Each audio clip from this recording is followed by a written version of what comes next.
Har yanzu kuna kasancewa da mu a gidan talabijin din namu na AMD TV Hausa. Tashar AMD TV Hausa tasha ce wacce take kawo muku labarurruka daban-daban, inda muka shiga muka fita muka duba shafin Jakadiyar Arewa, a yayin da muka ga sun wallafa wani hoto a shafin Jakadiyar Arewa TV na shahararriyar jarumar wasan Hausan nan wacce aka dade ba a ji ta ba a ji duriyar ta ba, kuma ba a ji maganganun ta ba. Ta yi fina-finai da dama a cikin masana'antar Kannywood. Ku ci gaba da bibiyar tashar AMD TV Hausa. Ka ta fara tashar AMD TV Hausa tasha ce take zakulo muku labarurruka daban-daban kai tsaye daga masana'antar Kannywood. Haka zalika kuma tasha ce ta saba kawo muku al'amuran yau da kullum. Ku ci gaba da kasancewa da mu kuma ku ƙara bibiyar tashar AMD TV Hausa.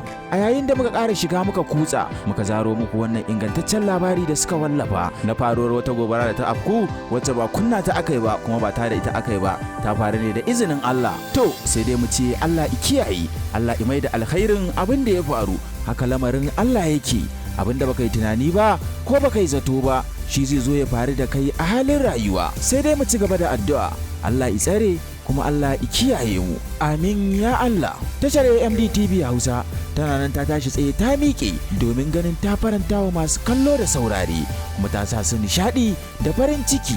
Haka zalika kuma tashar ta tanadar muku labarurruka daban-daban daga masana'antar Kannywood, labaran duniya gami da wasan Hausa mai ƙayatarwa. Tashar AMD TV Hausa, ku kasance da mu, za mu ci gaba da baku nishaɗi da farin ciki har ma da jin daɗi.